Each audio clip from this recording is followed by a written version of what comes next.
Yeah, maybe turn it down the volume just a smidge more. How bad is it? How low is it now? Because I can hear me coming back in my ear. It's pretty low on my end. Okay. Or maybe I could just plug this in. Is it headphones? Yeah. And can let me Well, know if you can still hear me okay. sure, Can sure. you still hear me okay? Yeah. Okay, Oh, perfect. no, hang on. Do me a favor. Hit the settings button at the top there and select a different microphone. So have the headphones in your ear, but the microphone be the way it was. Okay. So right now it's okay, but it's a little what's the word? It's a little analog-y. Hit the settings and then on input, go back to the way it was. What are your choices? Microphone array. Yeah, microphone array is probably the one that's built into the Okay. laptop. So I selected that. Is this better?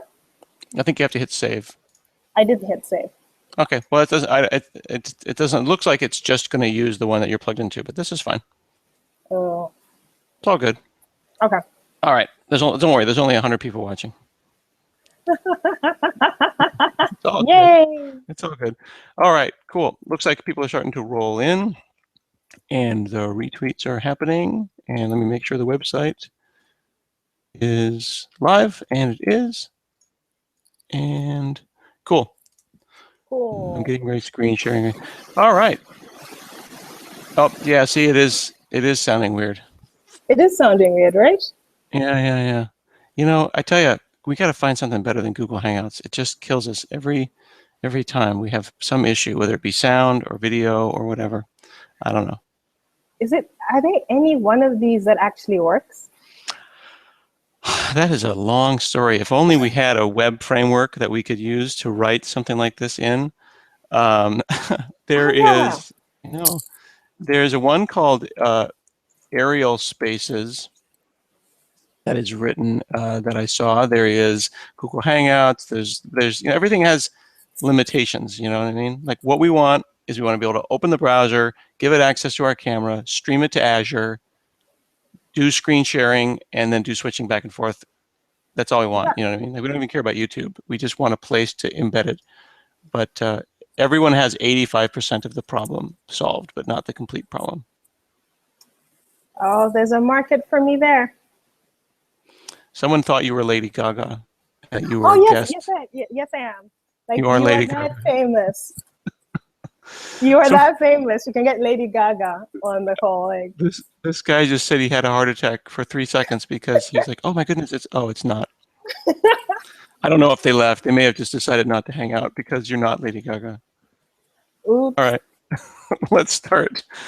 Hey everybody, it is the ASP.NET Community Stand-Up. I am Scott Hanselman, as you know. John Galloway is on vacation, and Damian Edwards is in important meetings right now. And I honestly am actually getting ready to pack for Australia. I'm going to NDC, Australia. So this will not be a long community stand-up. But Maria has been so kind as to come by and share some of the cool stuff that she's been working on. This is Maria, who works on my team out of New York. Hi. Hi, everyone. How are you? I'm Maria Nagaga. Cool. So what's up? What are you working on? So I've been working with a couple of coding schools and online courses to get ASP.NET and ASP.NET Core taught to new developers. So that has been an exciting process.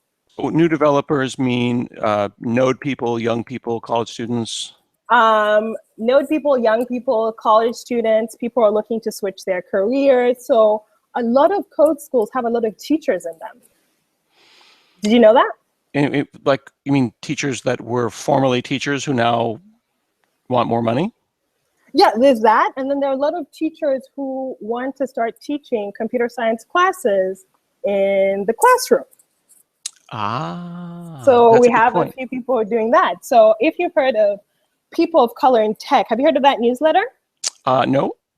So Ruth, who used to be a teacher, was one of the first teachers I met who actually went to the Flatiron School and learned how to code for the very first time. I And know now a she lot of has people, yeah, who've gone to the Flatiron School. It's very well thought of. These vocational schools, and they give you these kind of tiny. They give you a certificate, but I've also heard terms like nano degree, and yes. they're certifications. In the old days, we would go and get a certification and take a test, and we'd have like a certificate that would say, Yeah. "I'm a Microsoft certified professional," and they still do those. But now these boot camps are 4, 6, 12 weeks, or a whole year of hardcore focused 40 hours a week development. You pop Oh yeah. out the other end, a junior developer. You pop out a junior developer and you actually have a working portfolio, right? So every single week, I believe, or every 3 days, they have to have a completed application. I see. So it's fail fast, fail often. Exactly. So I Okay. think they're given a day to learn a language. Pretty intense. Heish. I know that my friend Saranya Barak went through the Hmm. Flatiron School, and she learned Ruby and is a very successful working developer. But it is hard, right? It's not. It's not. As a community college graduate, I can say this. It's not community college. They really sit down and they bust their butts. So you've Oh been yeah. working to get code schools, and I understand that if people are watching and listening and they are doing code school work, or they are at a code school. We actually had a code school in Boise who was watching the .NET Conf, who said that they were using it as coursework. They were watching us as part of their coursework. Um, Email or tweet Maria if you are a code school that is either doing .NET or interested in getting involved in doing .NET as part of your vocational work. Yeah. Now, you had worked on, and you were going to share something with me. So you've given me some URLs. Let me share them, and you tell me what's going on here, because something is being Okay. launched today, correct? Yes, actually, something was launched last Wednesday. Okay, and let me So know if you Code can see that. School, if for those of you who are familiar, yeah, I can see your screen. Great. Okay. So oh yeah, you've been doing a course. You've been doing one of Have their I? popular Well, ones. Yeah. I logged into my Pluralsight account, I think. Like if you go down, you'll see recently played. Oh, yes, I did. Actually, I was doing Git. Yeah, you're doing good. So for those of the people on Code School is a really cool way to learn because they have this mixture of lectures where you actually have an instructor who you talk to and gives you more information about the course, but then you also have the quizzes in between that help and support you, and they're all done in the browser, and they're kind of free of any IDE or text editor. So you actually This really focus on it. this reminds me of Khan Academy. Exactly. It's a very similar feel as Khan Academy. Their primary focus is for people who are either brushing up on skills or just looking to learn something new.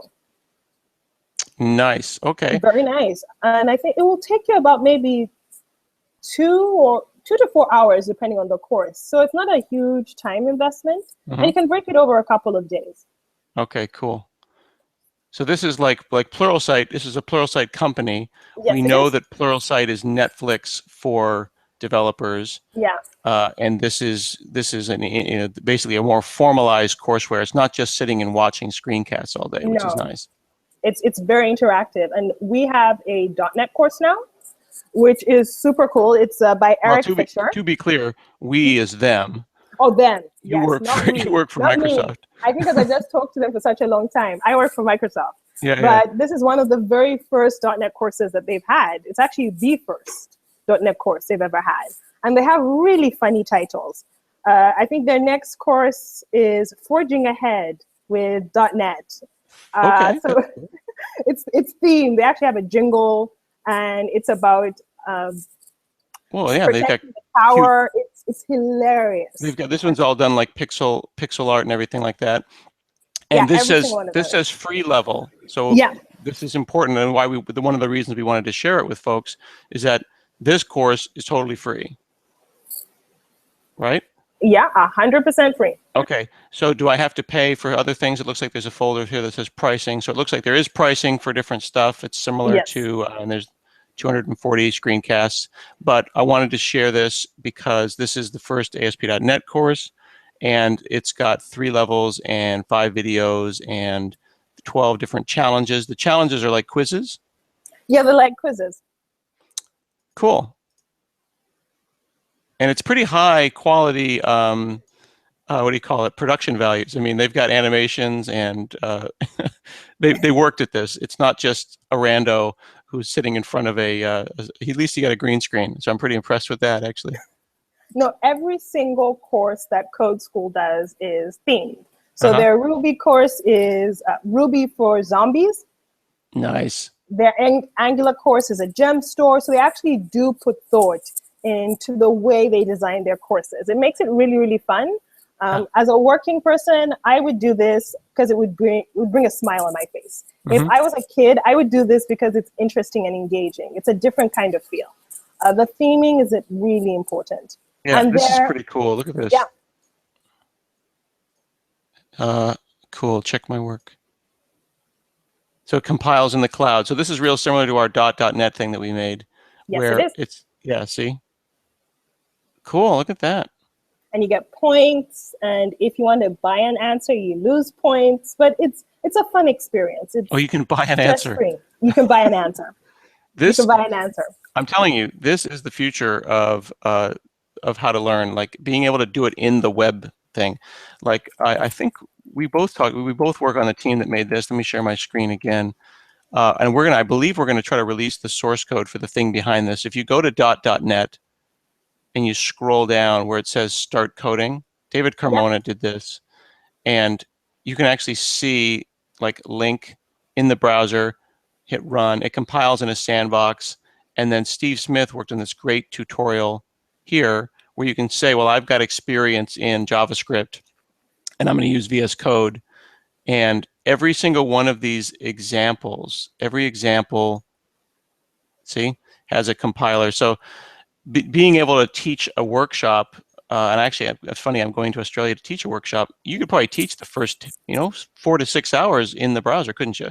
Oh, most definitely. And I was talking over to our friends at Epicodus, and when I showed them this, they're like, this is the most exciting resource they have had. Epicodus has their website, Learn there it is, Learn How to Learn Program. How to Program, yeah. Yeah, we went and spoke to them, and they have got a really great website here. And one of the things that I like about sharing Epicodus' stuff is that all their courses are open source. If you go learnhowtoprogram.com and you click courses, there's a separate C# and .NET course. So they've called them out as being separate things. And one of the things that I liked is that in the C# one, they use Nancy FX rather than ASP.NET because it's got, less stuff going on. It's less moving parts. So they walk you through it because it gets out of the way in the sense if you're not learning a framework, you're learning ASP.NET. You know what I mean? Yes, it is. Yeah, this is great. So people can see this as well, learnhowtoprogram.com. And you're going to put together kind of a place of resources that coursework that people can come and get. What else is planned for the education space like that, where if a college or a person who is a professor at a university is watching us and they want to make a course, how do they get a course that's ready-made? Well, one of the things that I'm piloting is working with boot camps, and I'm hoping that the boot camps will be able to set a stone for people in the academic space. So I'm working with Coding Dojo, so I can't talk about everything that we're doing there because it's still under wraps, but we're figuring out how to teach ASP.NET in a month. Nice. Okay, cool. In a month. And is that something that's going to launch soon? Coding Dojo? Yes, Coding Dojo. Yes, it is. The set date is in September right now. Okay, cool. Yep. Yep. And the course that I'm going to use with John Galloway, there's a couple of different ones. We've shared these before, but right now we need to get a little bit organized. And you and I have talked about how we're going to try to get organized. But I've taken Damien Edwards and David's ASP.NET Core workshop and forked it, and I did 2 days on this in Germany. And then I believe John Galloway has a workshop as well. What we're going to try to do is get all of this stuff organized and under ASP.NET, or maybe in another repository, such that you would be able to go there and say, here is X number of days of coursework or bootcamp work or whatever, and have it all be open source and all be available to everybody. Okay, and for these courses, are you going to do everything in Visual Studio Code, hoping to? I think so, because if you do it in Visual Studio Code, then you can do it in Visual Studio, right? That's what I did with the Germany workshop. I had half of the room following along with code and half the room doing Visual Studio. What do you think? I think it's a good idea. Yeah. One of the things that's funny about these courses, and I'd be interested in what you think and what people who are listening think, is that no one seems to care about the slides. Like No. 10 years ago, 20 years ago, when I used to teach courses, we would have exquisite slideware. Less and less that matters. And in fact, if you look at the course slides in that particular workshop, it's 7 months old. We never actually went and updated the slides. But the markdown gets updated regularly. I wonder, we should probably consider moving the slides over to the web. Yeah. And then, you know, using the web to be slides. What are those? There's a HTML5 slideware thing. You know what I mean? Yeah. Slides. You can probably do like a slide share or just not concentrate on the slides. One of the things I'm beginning to notice, especially in the K through 12 environment, is don't use slides. That never works. So little kids don't like slides. Oh, no, they're not going to pay attention. But a lot of people are doing their entire workshops using CodePen. Using CodePen? Yeah. I'm looking at. Yes, CodePen.io is, again, kind of they pioneered this space. This is great for the front end web. You can go, look at this, Windows 95 desktop written in HTML, CSS, and JavaScript. It is becoming the place to do the work. I don't think I can actually run the app though. It's not really visual. It's not really Windows 95. Cool. So we want to get all of these workshops and reconcile them, because there's workshops for, like, you know, hands-on for a couple of days. There's courses, complete courses like we saw from Code School, and then there's more academic curriculum, which would need like what do you need when you do it for 12 weeks? More. You need a lot more. I was actually talking to Eddie, who's going to be a professor, I believe, at Cal State starting in August. And he is taking Java courses and making them C# and then graduating the students to .NET. Ah, okay. So porting the courseware over and then making it idiomatic C#. Exactly. Yep. Cool. So if people are interested in getting involved, or if you are in an academic environment, or you know someone who is in an academic environment, can they reach out to you on Twitter and try to have a chat? Oh, yeah. I talk to professors almost every week, so it's always nice to hear from people. Cool. And then you can come back and talk to us anytime, of course, but also I want to hear about Coding Dojo when that happens. Oh, yeah. I think it would be great to have maybe some of the instructors on the Standup. Yeah, we could probably do that. Yeah, and I would even be more interested to hear from someone who is a beginner developer getting started with one of these online things, because when we learned .NET, it was in a book. You know, I mean, I don't know about you, but I would just sit there with the giant. I don't know what that is. I don't know what that somewhere around here, I've got one of my giant books. They're 1,000 pages. I mean, I wrote these books with Phil Hack and John. You know what I mean? Giant books. Oh gosh, they were horrible. And now we've compressed them into YouTube videos that are 5 minutes. Well, and this is an interesting thing also. I think that screencasts are easy, and this is funny because you and I just came off of a week of making screencasts, but you can't Control F and search a screencast very easily. You have to think about captioning for the hard of hearing. Screencasts have their place, but they don't solve the problem, which is why I like things that are a combination of both screencasts and text. What was that thing that you showed me last time we hung out? EDX? edX. edX? What is that? So edX it's a MOOC. It's one of the MOOCs. So a MOOC is what? Massive. Let me get the exact. I'm going to Google with Bing. You're going to Google with Bing? Massively open online course. Yes. Okay. So these would be edX. This would be Udacity. This would be Udemy. And what they have, edX is really cool because they also bring in courses from all sorts of instructors. Okay. So we have a couple of Microsoft instructors who do stuff there, but you also have MIT, like Harvard. You have it's quality information, hey, a variety of products. It's our boss. That's our boss. I didn't know we had so much here. We have a lot there. there. So Christopher Harrison's team has been doing an excellent job. Okay, cool. In that space. Is it your goal to get ASP.NET or .NET in here as well? Yes, actually, the goal is to get ASP.NET Core there. Oh, this is cool. See, I know these gentlemen. They are writers. Okay, cool. So let's get ASP.NET Core and edX as well. And again, this would be free, wouldn't it? And you get a Yes, certificate. edX is free. Yep. All right. I didn't even know Yeah. about this. Cool. Anything else on your mind? No, just so many things to learn. There is a lot of things to learn. All So right. many resources. Cool. We've got about 160 people online. If you got any questions, you want to throw us on Twitter real quick. But I have to go pack, and it's actually you're on the East Coast, so it's probably lunchtime for you soon. Yes, it's lunchtime for me now. You got to punch out. I was like, oh wow, it's that time. Yeah. Let me see if anyone has a question. And while that's happening, I'll show you what I'm working on with my nephew. I just got this. You know how I got the arcade back here, right? Yeah. So there's this thing called the Cupcade, C-U-P, Cupcade, like not arcade, but Cupcade. And there's a PDF that you can get online for laser cutting. So this is a tiny desktop arcade, laser cut onto acrylic. So I've got all the parts here, okay? And you basically, tab A, slot B kind of a situation. And then the Raspberry Pi sits inside it. I got clear. They want you to use it in color, but I thought it'd be cooler if it was clear.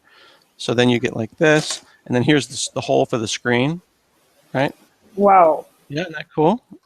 So where did you buy this from? So you go to Adafruit, adafruit.com. You can get the joystick and the screen, right? Yeah. And then I'm going to put the Raspberry Pi kind of like in it like this, and then there'll be a little screen here. I don't know where I've got a screen around here somewhere, but you get the idea.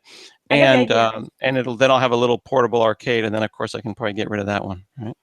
Oh, I don't think you're going to get rid of that one. I think it's almost a statement piece right now. Have to be fun. Here's a question from Almir Vuk, who's saying, "Are we doing more virtual academies?" That's actually on our list of things to do. That is on our list of things to do. We are looking at it. I think, did we decide on late September to start recording them? Let me look at my calendar. We did have a conversation, in fact, with Christopher Harrison and the folks over at there. The reason that got slowed down, if you remember, we were going to do an offline. Yeah. We were going to do a non-Microsoft one. We were going to do an advanced one and a beginner one. Yeah. But then, the name change and everything. Looking at my calendar, I think we said last week of September, didn't we?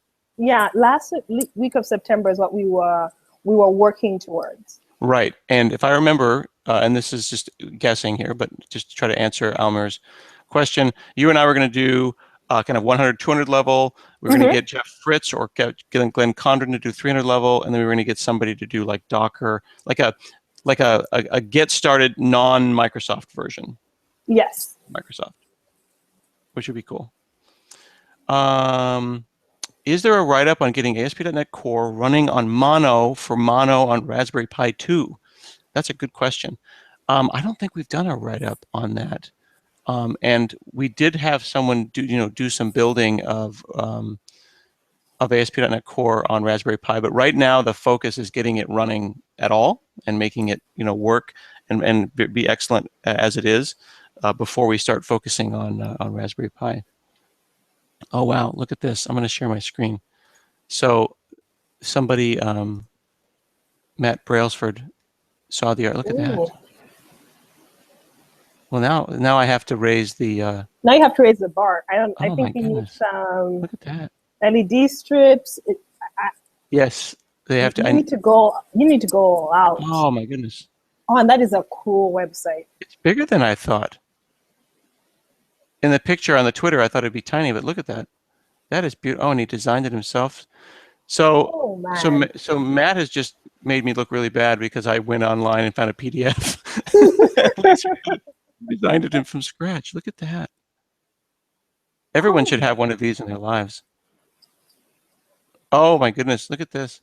He's got he's got the laser cutter. You need one of these. I do need one of those. It's true. You would use that for everything. I would use that because I need to start printing out my own Afro art more and more. If people haven't noticed, I'm Afro Wonder Woman. Yeah, yeah. I think that Uh, that would be super useful. You could print vinyl stickers and stuff, custom for your art. have you heard Oh of my goodness. Glowforge? Glowforge. Yes, yes, yes. Yeah. Glowforge. Someone told me about this thing. I have been waiting for that to come It's out. kind of expensive though. I think it's I think it's like $3,000. Oh, is that all? That's all, yeah. Oh, Of yeah, course. buy two. Yeah, I laser. can It get can two of cut them. and engrave. Look at that. I'm gonna have to go and spend some serious time over at his web. Oh my goodness, it's gorgeous. It's It's perfect. it's it's amazing. Oh And my the god. documentation Yeah, looks it's just this is the thing. Sometimes brilliant. people will just say, "Look, I did this," but he also has it up there with all the docs. That's beautiful. Not That is, ASP.NET, but that's lovely. oh, that is lovely. Are you gonna? You need to get on that now. That's your homework for the week. Oh man. What You're was gonna the make. link You need again? to make me one. I need to make you one. Oh, here's a good Can I question. expense it? Uh, can you expense it? That is always the question that comes up, isn't it? Right? If it, It's always a question. It's always my number one question. Can I expense this? I'm starting to realize you asked me that question a couple of times a week. I came from a world where a lot of things were expensed. A lot of things were expensed. And a lot of things were expensed. Yeah, yeah. Two other questions, and then we'll go. Here's a question: will ASP.NET Core run on Apache one day? Today, any day? Right? You need to just fire up Kestrel and then do your port forwarding between Apache and Kestrel. I'll have to do a write-up with Glenn Condren. Christopher Kimball's asking if this is the Death Star. Where? It over here. This is the Lego Death Star along with my Oh, yeah. Pokemon ball. Oh man. Are you Yeah. on that craze? Yeah, I'm afraid I am. I found an onyx Oh, in my front yard last night. It's pretty you're cool. not being judged. Are you not playing this game? New York is full No. of these things. It's Pokemon Central. It's a wasteland over here. We got nothing. I no, I don't do Pokemon and I don't understand Snapchat. Okay, well, no one understands Snapchat.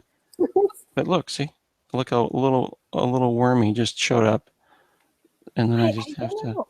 Pokemon No, skipped me. okay. Even though I'm the generation of You Pokemon, are the Pokemon generation. I don't know how you don't. it just skipped me. I was in a different country. That's always my excuse. That's yeah. Other question: continuous deployment from GitHub supposed to work for ASP.NET Core? Yes, it is. It is. And Damien is working actively to make it faster. We've got some changes to the deployment script that change where the NuGet packages get restored to, and we'll have that written up soon, and it should be built into Azure soon as well to be faster. Cool. I'm going to go spend time on Matt's blog learning about that. And I apologize that we don't have community links right now. John, actually, did John? I don't think he sent them, but let's just double check because John is No, very, John.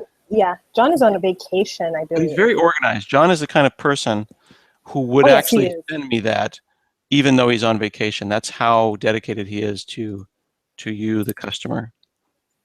Have you seen like John's workshops are so detailed. They are. They are. Yeah, He got a lot of practice working at Build on his workshops, and they are the best. he's got it down. I am doing two-factor auth, which inevitably feels like several factors right now. Someone comes by and does a fingerprint. There we go, multi-factor auth, fingerprint. I'm logging into my email to make sure that John didn't give me a huge list of community stand-up links, because that would be like him. There we go. And then we're good. I'm not sure if we'll have a stand-up next week. I will be in Because you'll be in Australia. Australia. The So time what? zone would be too weird. 3 p. Let me see. How do you type that? 3 p.m. in. I'm not in Seattle, but 3 p.m. in Seattle is what time in Sydney? 8 in the morning. It's going to be Wednesday morning, right? Yeah, you're nicely done. So you're going to be doing the Oh, I will be stand up from the actually. future. No, I can't do it at that time because the keynote is at 9 a.m. We'll have to move it to the 9th. So there will Okay. not be a stand-up next week because Damien will be there with me as well. Yep, looks like I do not have community links, but to be clear, no one's being excluded. We're just going to roll them forward, and we'll spend extra time on the community next week. Cool. All right, now Maria, are you familiar with the dramatic zoom out? No, and I'm pretty sure I can't do it. Okay, I will have to dramatic zoom out on our behalf. Damien always dramatically zooms out but we don't have But I any. can do this. We can go backwards very slowly. That's basically all we And then have. go off the screen. I think actually I have a special camera. I can switch my camera. Let's see if this works. I can see from the side. Yes, this is the camera behind my. This is the camera that I have behind my monitor. I don't know why I have this one. Okay, Your dramatic. office looks like a store. It looks like a store. I'm It not looks sure. like Is that a compliment? it's a compliment. You work My for me, office though. slash You're saying that apartment to looks me. like an art gallery. So yeah, it's a Yeah, compliment. that's true. All right, here we go. Dramatic zoom out. Okay, I'll just move backwards Dun, dun, dun. Dramatic zoom out. and then move to the side. All right. Thank you very Love much it. for coming by and sharing what you're working on. And hopefully we'll see some virtual academies from us soon. Yeah. And bye-bye, everybody. Bye-bye.